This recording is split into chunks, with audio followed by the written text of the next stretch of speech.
Acquiring a business? BizNexus simplifies it.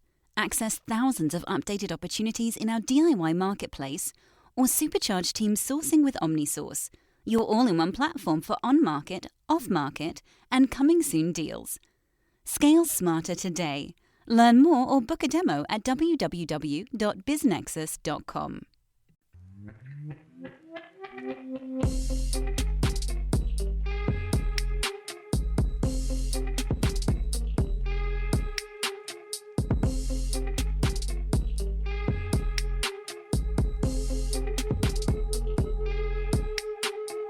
Disclaimer from the always present legal team. Podcast conversations don't necessarily reflect the views of BizNexus Incorporated. Everything you hear is informational news and updates from around the industry. We're not recommending any investments. We're not offering any investment advice. Be sure to do your own homework.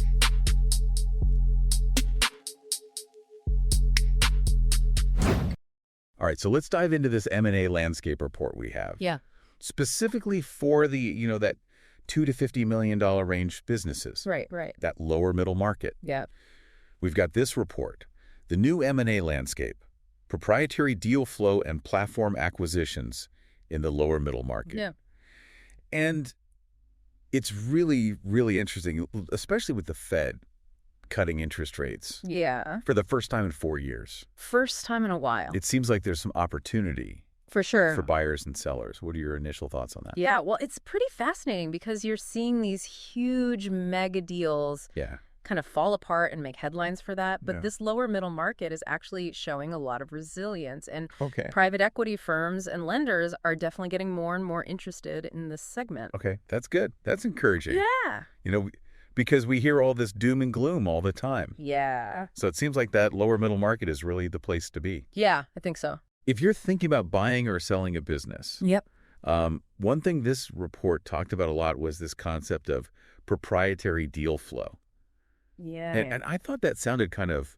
a little secretive. Yeah, a little secretive. Yeah. Can you tell me what that is? Yeah. So think of it as like getting access to deals before they're even available on the open market. Oh, okay. So less competition, more time to do your due diligence. Oh, that makes sense. And a much better chance of actually closing that deal. Okay, yeah, because then you're not in a bidding war. Right, exactly. You have more time to think strategically. Exactly, more time to really dig in and understand the business. So how do you actually tap into that? So it really comes down to connections. Okay. Really building those relationships with investment bankers, business brokers, anyone who's really plugged into the M&A world. You need to be actively networking, letting people know what you're looking for. So if I'm new to this, this is where it's important to find those right advisors, the people who already have those connections. Right. Now, this report also talked about platform acquisitions. Mm-hmm. And it seemed like they're making a comeback. They are. So what are those and why are they back? Yeah. So essentially a platform acquisition is where you acquire, a strong company. Right. And then you use that as a base to buy up other smaller businesses that complement it. Right. And actually, they gave a great example in the report. There was a private equity firm, and they bought a software company that focused on, let's say, scheduling for hospitals. Right. And then they used that platform to acquire two more companies, one that specialized in billing and another in patient communication. Okay, so you're kind of building this. Yeah, you're building this whole suite of services all under one roof. Gotcha. So it's not just about buying any company. It's about being strategic. Exactly. And does this interest rate cut play a role in that at all? Absolutely. So lower interest rates make it easier and more attractive for investors to actually borrow that money to finance those acquisitions. All right, so it's kind of fuel for that. Yeah, exactly. It makes it a lot more appealing. Yeah, that makes sense. So it's definitely a strategy that's becoming more and more popular. So let's say you're that private equity firm. Yeah. And you're looking for that platform company. What makes a company stand out to you? Yeah, so the report actually did a really good job of outlining the characteristics of a strong platform company. Perfect. So first and foremost, they need to have a really strong market position. Right. So they're already a leader in their space. Yes. They have a diverse customer base, a history of success. Right. You don't want something that needs a lot of work. Right. You're not looking for a fixer-upper. Exactly. You want something that's already doing well. Yeah. The second thing is scalability.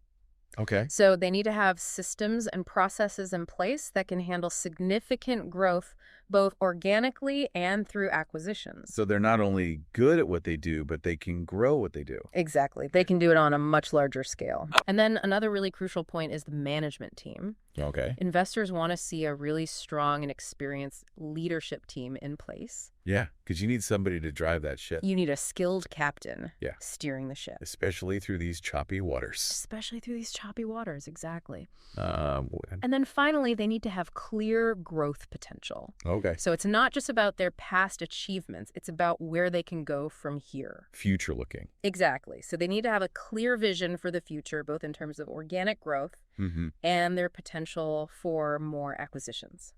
So a plan and a roadmap. Exactly. A roadmap for continued success. Okay, so we're starting to get a good picture of what makes a strong platform company. Yeah, absolutely. And I think it's important for anyone listening, whether you're buying or selling, knowing what investors are looking for can really help you. Absolutely. Give you a really good insight. Yeah. So I think this is a good place to pause and reflect. For our listeners out there, if you were evaluating a business, either to buy it or sell it, what are maybe your top 3 criteria that we've talked about so far? Yeah. We'll go into more detail and more action steps. Yeah. But just for now, let that simmer. It's interesting you say that about criteria because there was something in the report that was really interesting to me. Oh, yeah. It highlighted some data points. Okay. About this lower middle market and how it plays a role in the economy.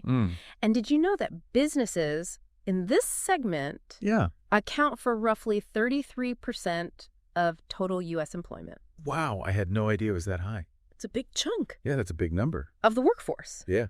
So it really just goes to show the impact that this segment has on the U.S. economy. Yeah. And what's even more encouraging is that the report found that almost 60% of these businesses expect moderate to substantial revenue growth in the next year. So they're not just resilient, they're growing. Yeah. Okay, so that's good news. Yeah, that's really good news. Especially with all this economic uncertainty. For sure. So for our listeners out there, it's another key takeaway. Yeah. The lower middle market is doing pretty well. It's a good place to be. So let's go back to that proprietary deal flow. Okay. How do you actually find those deals that are not on the market? Right. So one thing that stood out to me in the report was the importance of industry specialization. Okay. So they found that investors who focused on specific sectors like, healthcare or technology or manufacturing, they tended to have a lot more success with proprietary deal flow. So you're not just casting a wide net, you're going into a specific... Right. It's almost like a niche market. Gotcha. Within the M&A world. Okay, so you really got to find those right people. Yeah. Okay. So let's say you've identified a potential platform company or maybe an add-on acquisition. What happens next? Right. So the report mentioned due diligence, and I think it's super important. Yeah. So due diligence is essentially an in-depth investigation of a company before you actually acquire it. So you're looking at everything. You're looking at financials, contracts, everything, customer relationships. Like a home inspection, but for a business. Exactly. It's a home inspection on a much larger scale. Wow. And you're really just trying to verify that information that you've been given. Right. And uncover any potential risks or red flags. So you don't end up with a lemon? Exactly. You don't want any surprises. Yeah. And actually, the report said that over 40% of deals that fall apart during due diligence are because of financial discrepancies or hidden liabilities. Okay, so due diligence is important. Due diligence is super important. Don't skimp on it. Don't skimp on it. Okay. And this is also where having those experienced advisors, lawyers, accountants, industry experts, team really comes into play. Right. They can help you spot those potential issues. Okay. So we talked a lot about buying a business. Right. What about selling a business? What are some key takeaways from the report there? Yeah. So one thing that really stood out to me was the emphasis on preparation. Okay. So they found that businesses that really took the time to prepare for a sale, like getting their financials in order, documenting their processes, highlighting their growth potential. So really showcasing themselves. Exactly. They tended to command higher valuations. Okay. And attract more qualified buyers. Yeah, you want to put your best foot forward. You want to put your best foot forward. You want to tidy up the house. Exactly. You want to make it look as appealing as possible. Yeah. And actually, the report had some really interesting numbers on this. Okay. They found that businesses that did that pre-sale prep saw, on average, a 15% increase Wow. in their final sale price. That's huge. Yeah, it's a significant difference. Wow. Okay, so get your ducks in a row. Get your ducks in a row. If you're thinking about selling. Absolutely. So let's say you've done that preparation and you're ready to sell. Mm-hmm. How do you actually find a buyer? How do you find that right person? Right. So we talked about proprietary deal flow. Yeah. But there are other strategies as well. Okay. And one thing that the report highlighted was that over 70% of successful lower middle market transactions actually involved an intermediary. Okay. So that could be an investment banker, a business broker, a consultant, Yeah. someone who can help facilitate that connection between the buyer and the seller. So it's not always about, picking up the phone. Exactly. Or waiting for someone to find you. Right. It's about having someone who can make those intros. Exactly. Someone who can navigate the process. Yeah. And they also mention the importance of your industry network. Okay. So attending conferences, networking events, even just reaching out to colleagues and contacts can really open doors to potential buyers. So it's a combination of things. It is. Putting yourself out there and having that network. Exactly. And remember, those relationships take time. It's not about just trying to force a deal. It's about really cultivating those genuine connections that can lead to, mutually beneficial outcomes. So whether you're buying or selling, it's about having those right people. Absolutely. And those connections. For sure. So we covered a lot of ground. Yeah, we did. What do you think are some of the big takeaways for listeners? Yeah. Especially if you're thinking about buying or selling a business. I think one thing that's really important for anyone in the lower middle market to remember is that it's not all the same. Right. It's not one size fits all. Exactly. There's a lot of variation within this space. Yeah. And actually the report even highlighted some key differences between, let's say, those businesses in the lower end of the market. Okay. Those valued at 2 to 10 million. Okay. Versus those in the upper end, the 25 to 50 million. Oh, interesting. I could see how those two groups might. They definitely face different challenges and opportunities. Yeah. So, for example, businesses in that $2 to $10 million range, Yeah. they're often more focused on organic growth. Right. They're still in those early stages. Yeah. They're building their foundations, establishing their brands, and maybe haven't even thought about acquisitions yet. Right. Whereas businesses in that $25 to $50 million range, they might already have some experience with acquisitions. Okay. And they're really looking for those strategic ways to accelerate their growth. Gotcha. Or expand into new markets. So if you're a listener, it depends where you fall on that. It does. On that spectrum to really know what your strategy should be. Absolutely. And the report also highlights Okay. some key trends that are impacting the lower middle market Okay. What? as a whole. Yeah. So one thing that really stood out to me was the increasing role of technology in these M&A transactions. Okay. So more and more businesses are using these online platforms and these data analytics to identify potential targets, conduct their due diligence. So technology is kind of streamlining this. Yeah, it's making it a lot more efficient, a lot more transparent. Makes sense. And this is particularly relevant for the lower middle market. Yeah. Because sometimes resources and expertise are a bit more limited. Right. It kind of levels the playing field a little bit. Exactly. You give them access to those tools and insights that maybe weren't available before. Yeah. Another trend that they highlight is the growing importance of ESG. ESG. Yeah, we hear that a lot. Environmental, social, and governance factors. Okay, but how does that relate to buying and selling a business? So investors are really starting to look beyond just those financial metrics when they're evaluating a company. Right. So they're also considering, the target company's environmental impact. Okay. Their social responsibility. So they're looking at the whole picture. Yeah, they're looking at the bigger picture. Yeah. And this is a trend that's only going to become more prominent. So you got to start thinking about it now. You have to start thinking about it now. To future-proof yourself. Exactly. Okay, so we covered a lot of information. We did. If you're a business owner and you're thinking about buying or selling, what are 3 things you should do right now? Okay, so number 1. Get educated. Okay. Take the time to really understand the dynamics of the lower middle market, the key trends. Do your homework.